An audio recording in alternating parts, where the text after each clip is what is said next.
I admire your luck, Mr. Bond. James Bond. Welcome to MsMojo, and today we're counting down our picks for the most swoon-worthy male stars of the American New Wave. You're on, kid. Well, I can tell you, it's a hard act to follow. Number 10, Richard Roundtree.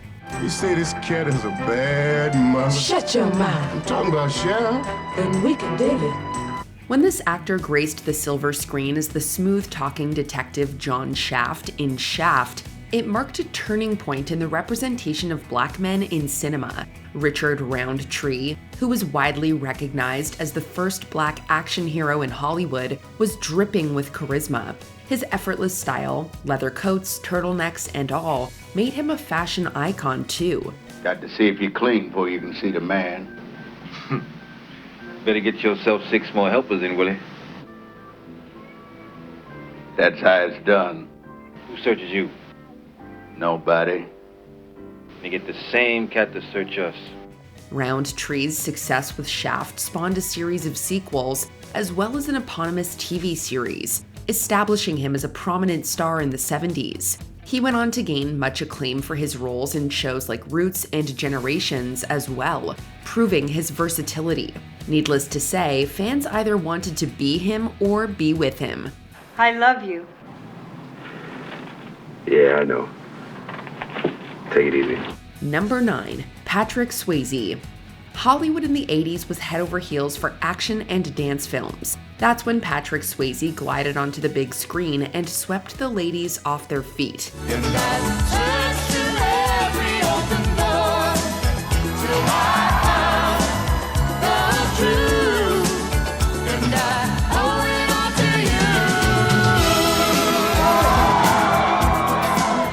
He first gained prominence for being a part of the star-studded cast of The Outsiders and leading the action flick Red Dawn. However, it was Dirty Dancing that made him a household name. It's a feeling, a heartbeat. Go-go. Go-go. Go-go. Don't try so hard. His portrayal of the tough but tender Johnny Castle made him the man of everyone's dreams. His moves alone were enough to steal hearts, but with his otherworldly good looks, he became unstoppable. If that wasn't enough, he could sing too.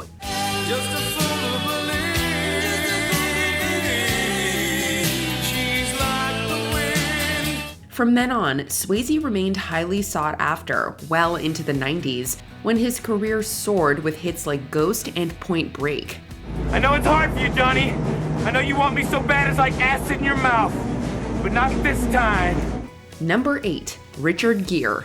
In his heyday, this actor was seduction incarnate. Richard Gere started his acting career in theater and entered Hollywood in the mid-1970s. After a few years in the business, his career took off with the 1980 erotic thriller American Gigolo. How many languages do you speak? 5 or 6. Plus the international language. That's right. With his suave sensuality on full display as Julian Kay, Gere established himself as a prominent leading man capable of drawing huge crowds of swooning fans. His follow-up project, An Officer and a Gentleman, in which he played Zach Mayo, made him even more of a matinee idol.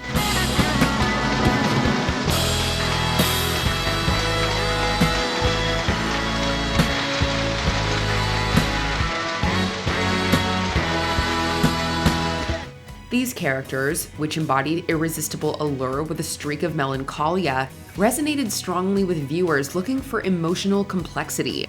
You couldn't help but think, I can fix him. And this appeal served him very well for years.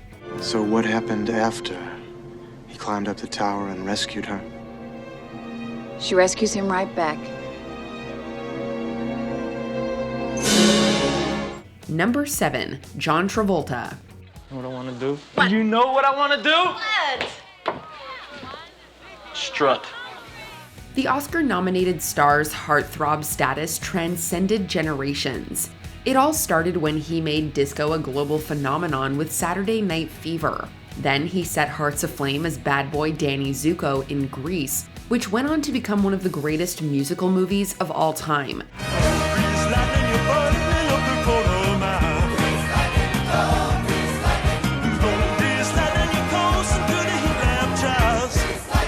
Travolta's off-screen persona was just as endearing, which only added to his popularity. He was booked and busy throughout the 70s and 80s, with films like Urban Cowboy and Blowout earning high praise. He enjoyed another major boost to his career with Pulp Fiction in 1994.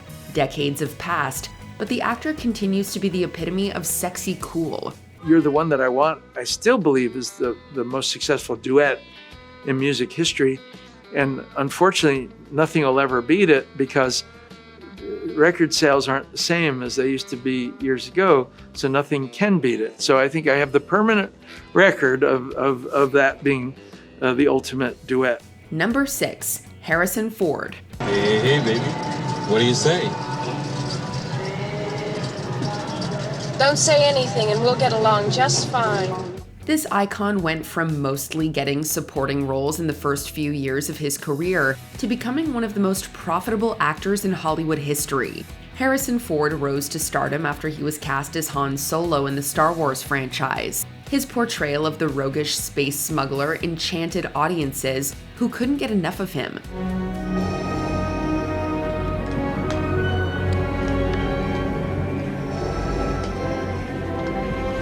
I love you. I know. Hot on the heels of Star Wars, Ford joined the Indiana Jones franchise as the titular character, impressing fans with his rugged appeal. He achieved further critical and commercial success in the 80s as Rick Deckard in Blade Runner. The earthy charm, swagger, and wit of these characters established Harrison Ford as a dashing leading man who made bank and won hearts everywhere he went. Leave me alone. I don't like fast women. And I hate arrogant men.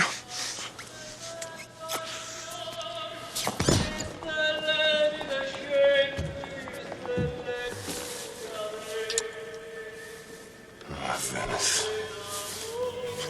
Number 5, Sean Connery. Darling, why are we suddenly staying in the bridal suite of the White House? In order to form a more perfect union, sweetheart. Who can rival the fatal charm of 007? Sean Connery made his screen debut in the 50s, but his first decade in the industry wasn't smooth sailing. Then, in the 60s, he originated the role of James Bond on the big screen with Dr. No. More afternoon, then. Tomorrow? See you. And, we could have dinner afterwards, perhaps? Sounds tempting. May I, let you know in the morning? Splendid. My number's on the card.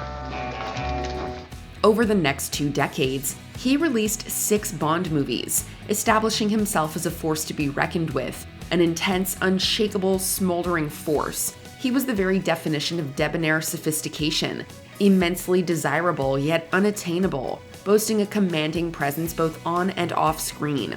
He closed out the 80s with an Oscar for The Untouchables and the title of Sexiest Man Alive, conferred by People magazine, set to reign over Hollywood for years to come. Who would claim to be that who was not? Number 4, Burt Reynolds. This mustachioed megastar rose to fame in the 60s with TV shows like Gunsmoke and Hawk. However, his popularity skyrocketed in the 70s with classics like Deliverance and Smokey and the Bandit. You've got a great profile. Yeah, I do, don't I? Especially from the side. Well, at least we finally agree on something. Yeah.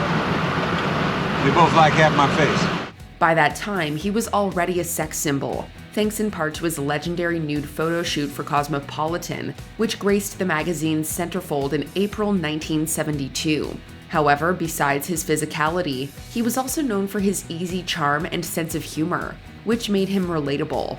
After all, his brand of masculinity, though rugged, was not the brooding kind. And I said, "What's the matter with me?" And he said, "You can't act."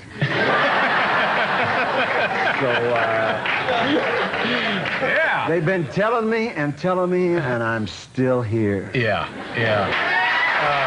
You can think of him as the new Hollywood version of the internet's boyfriends of today. No wonder he was both highly bankable and incredibly beloved. It'd never be boring, I can tell you that. It would never be boring. Take your hat off. Number 3, Warren Beatty. This legend entered Hollywood in the 60s and got a Golden Globe for his very first film, Splendor in the Grass. Soon after, he played the titular hero of one of New Hollywood's most defining films, Bonnie and Clyde, which he also produced. You're good. I ain't good, I'm the best. And modest. This film, along with Shampoo, made Beatty an icon of romance on screen, which mirrored his playboy image in real life. In the 70s and 80s, Beatty came to be known as an auteur. When you make truthful things in films, you have to be willing to embarrass yourself. You have to be willing to tell something that you wouldn't ordinarily perceive as that which would please the majority of the body politic, and you just do what you think is right. He helmed the direction, scripting, and production of the Oscar-winning films Heaven Can Wait and Reds, in which he also starred.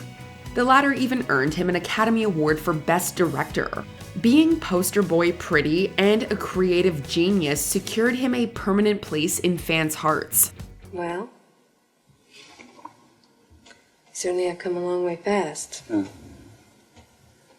you want to take it a step further? Number 2, Paul Newman. He had the face of an angel, a Greek god's physique, and ocean eyes we could drown in. These factors definitely contributed to Paul Newman's heartthrob status, but it was his exceptional acting range and commendable philanthropic efforts that made him a luminary. By the time the 60s ended, the actor was already well established with multiple Oscar nominations to his name. In the 70s, Newman continued to captivate audiences. His intoxicating charm in The Sting and heroic gravitas in The Towering Inferno made fans admire his versatility. Skyscrapers like this all over the country. You design them, I'll build them. You might think you suffer from an Oedipus complex. You'll never leave. Right after the party, come on downstairs and watch me burn my black tie. Newman's ever-growing popularity was augmented by his auto racing career, which added to his inherent coolness. Finally, his first Oscar win came in 1986 for The Color of Money, solidifying his position as a master of his craft. Oh yeah? What makes you so sure?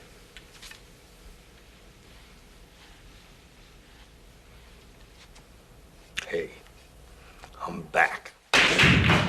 Before we continue, be sure to subscribe to our channel and ring the bell to get notified about our latest videos. You have the option to be notified for occasional videos or all of them. If you're on your phone, make sure you go into your settings and switch on notifications. Number 1, Robert Redford.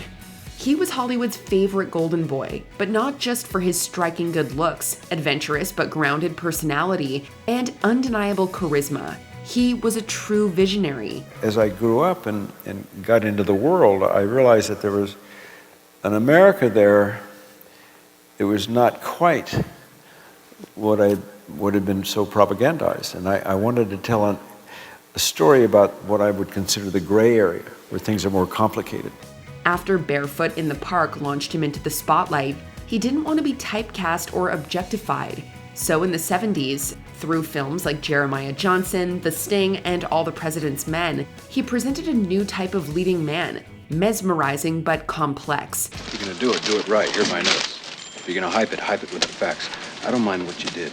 I mind the way you did it. His transition from dreamboat to socially conscious, serious artist was further supported by his Oscar-winning directorial debut with Ordinary People. He was also dedicated to human rights activism and environmentalism, and promoted independent filmmaking through the Sundance Institute, which he founded in 1981. As today's kids would say, Robert Redford was the blueprint. Your vision of a process, sort of existed nowhere, and it's become a model. And it's nice to hear people saying, oh, you had a vision, you create. Well, I think I don't know that I saw that as much as it was just a personal thing. It's something that I wanted. Which new Hollywood leading man was the most underrated? Share your picks in the comments below.